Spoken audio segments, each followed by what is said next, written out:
आप सभी को हरतालिका तीज की हार्दिक शुभकामनाएं। आज की इस वीडियो में आप सुनेंगे हरतालिका तीज के दिन सुनी जाने वाली व्रत कथा। साथ ही आप जानेंगे हरतालिका तीज के शुभ मुहूर्त के बारे में। हरतालिका तीज का व्रत भगवान शिव और मां पार्वती को समर्पित है। ये व्रत महान पुण्य देने वाला है। जो भी महिलाएं इस दिन इस व्रत को रखती हैं और भगवान शिव तथा माता पार्वती की विधि विधान से पूजा करती हैं, उन्हें अखंड सौभाग्य की प्राप्ति होती है। इस व्रत को सुहागिन महिलाएं अपने पति की लंबी आयु की कामना से रखती हैं, तो दूसरी ओर कुंवारी कन्याएं भी इस व्रत को रख सकती हैं, क्योंकि देवी पार्वती ने भी भगवान शिव को पति रूप में प्राप्त करने के लिए कठिन, निराहार और निर्जल रहकर हरतालिका का व्रत किया था। आज की इस वीडियो में आप सुनेंगे हरतालिका तीज की व्रत कथा। साथ ही वीडियो के लास्ट में जानेंगे पूजा विधि और शुभ मुहूर्त के बारे में। सबसे पहले तो आप सभी को हरतालिका तीज की हार्दिक शुभकामनाएं।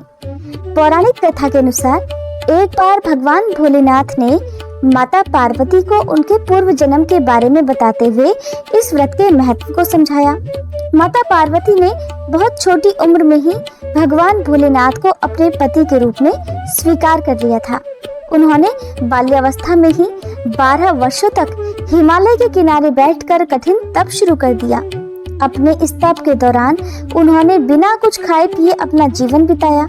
उन्होंने जीवित रहने के लिए सूखे पत्ते और हवा खाकर ही कई वर्षों तक गुजारा किया। देवी पार्वती को इस स्थिति में देखकर उनके पिता बहुत दुखी रहते थे। देवी को तपस्या करते देखकर भगवान विष्णु प्रसन्न हो गए, जिसके बाद महर्षि नारद उनके पिता के पास भगवान विष्णु के विवाह का प्रस्ताव लेकर पहुंचे। भगवान विष्णु से विवाह के रिश्ते की बात सुनकर उनकी तो खुशी का ठिकाना ही नहीं रहा। उन्होंने एक ही बार में अपनी स्वीकृति दे दी। इधर जब माता पार्वती को इसके बारे में ज्ञात हुआ, तब उन्हें बहुत दुख हुआ और ये सारी बातें सुनते ही वह जोर जोर से रोने लगी और अपना जीवन त्यागने की बात कहने लगी। ये देखकर उनकी सखी को आश्चर्य हुआ कि वे स्वयं नारायण से विवाह होने पर इतना दुखी क्यों हैं। तब उन्होंने अपनी सखी को बताते हुए कहा कि वे इतना कठिन तप और व्रत तो भगवान भोलेनाथ को ही पति रूप में पाने के लिए कर रही है, लेकिन उनके पिता उनका विवाह भगवान विष्णु से ही करवाना चाहते हैं। तब उनकी सखी ने उन्हें वन में जाकर तप करने की सलाह दी। उनके कहने के अनुसार देवी पार्वती ने एक गहरे वन में जाकर कठिन तपस्या के लिए स्थान चुना और एक गहरी गुफा में जाकर तपस्या में लीन हो गई। उन्होंने स्वयं को पूरी तरह से भगवान शिव की भक्ति में लीन कर लिया। भाद्रपद के शुक्ल पक्ष की तृतीया तिथि के दिन देवी पार्वती ने रेत से शिवलिंग बनाया। रात भर जागरण कर भगवान शिव की स्तुति की। देवी पार्वती के इस समर्पण भाव को देखकर भोलेनाथ प्रसन्न हो गए और स्वयं को उनके पति के रूप में मिलने का वरदान दे दिया।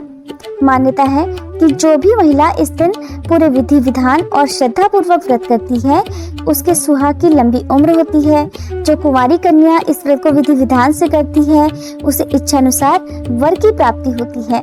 इसके अलावा विवाहित स्त्रियों को भी खुशहाल दाम्पत्य जीवन का सुख प्राप्त होता है। अब जानिए शुभ मुहूर्त के बारे में। इस बार 18 सितंबर सोमवार को उदया तिथि के अनुसार हरतालिका तीज का व्रत रखा जाएगा और नहाय खाए का पर्व होगा 17 सितंबर रविवार के दिन। हरतालिका तीज के व्रत में निराहार और निर्जल रहकर व्रत रखा जाता है और अगले दिन शुभ मुहूर्त में व्रत का पारणा किया जाता है, यानी कि व्रत खोला जाता है। इस व्रत में सुबह के समय सरगी खाई जाती है, तो सुबह ब्रह्म मुहूर्त में आप सरगी के रूप में लिक्विड चीजों को ले सकते हैं। तृतीया तिथि प्रारंभ होगी 17 सितंबर रविवार की सुबह 11:10 से, जिसकी समाप्ति 18 सितंबर सोमवार की दोपहर 12:39 तक हो जाएगी। इस बार तिथि और पूजा को लेकर लोगों के मन में बहुत ज्यादा असमंजस है, लेकिन मैं आपको बता दूं कि 18 सितंबर सोमवार को ही शुभ मुहूर्त में शाम की पूजा की जाएगी। 18 सितंबर सोमवार को सूर्योदय सुबह 6:18 पर, सूर्यास्त शाम 6:24 पर, ब्रह्म मुहूर्त सुबह 4:41 से 5:29 तक रहेगा। अगर आपके यहाँ इस व्रत में सरगी खाने का नियम है, तो आप सुबह 4 बजे से पहले तक सरगी ले सकते हैं। सरगी में आप फल, मिठाई या फिर लिक्विड चीजें, जूस, पानी आदि ले सकते हैं और इसके बाद से आपको अगले दिन व्रत के पारण तक कुछ भी खाना पीना नहीं होता है। अभिजीत मुहूर्त रहेगा सुबह 11:56 से दोपहर 12:45 तक।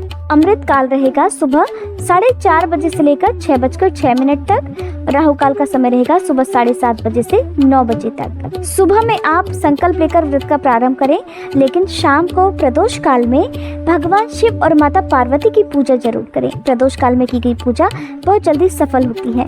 तो हरतालिका तीज की पूजा के शुभ मुहूर्त इस प्रकार है। सुबह 6:07 से लेकर 8:34 तक। दूसरा मुहूर्त रहेगा सुबह 9:11 से 10:43 तक। दोपहर के समय यदि आप शिवलिंग, मूर्ति आदि बनाना चाहते हैं तो दोपहर 3:19 से शाम 7:51 तक का मुहूर्त रहेगा। शाम को प्रदोष काल का समय रहेगा शाम 5:39 से 7:09 तक। ध्यान रखें कि शाम की पूजा आपको इसी शुभ मुहूर्त में करनी है, चाहे इस समय तक तृतीया तिथि समाप्ति क्यों न हो गई हो, क्योंकि उदय तिथि के अनुसार ही हरतालिका तीज का व्रत रखा जाता है। ऐसे में चतुर्थी तिथि के प्रथम पहर में भी पूजा की जा सकती है। हरतालिका तीज का व्रत खोलने का शुभ मुहूर्त रहेगा 19 सितंबर मंगलवार की सुबह 6:18 से 8:02 तक। व्रत का पारण न करने से पहले आपने जो भी भगवान शिव और माता पार्वती की मूर्तियां बनाई हैं, उनका विसर्जन करना होता है। विसर्जन से पहले एक बार फिर से विधि विधान से आप पूजा करें और माता पार्वती से सुहाग लें। जो भी दान दक्षिणा अपने मंदिर में रखी हुई है उसे किसी सुहागिन महिला को दे दें और उसके बाद विसर्जन करें। विसर्जन के लिए आप नदी, तालाब आदि के किनारे जाकर तब विसर्जन कर सकते हैं। ऐसी सुविधा ना हो तो घर पर भी आप इन मूर्तियों का विसर्जन किसी खाली गमले में कर सकते हैं। और इस प्रकार से फिर आपको सबसे पहले पानी पीकर या फलों का जूस पीकर या पानी वाले फल खाकर, जैसे कि खीरा, ककड़ी या तरबूज आदि खाकर अपना व्रत पहले खोलना चाहिए। उसके बाद ही आपको भोजन करना चाहिए। नमक वाले भोजन का सेवन आपको सबसे बाद में करना चाहिए। और ध्यान रखें कि आज का भोजन शुद्ध सात्विक हो।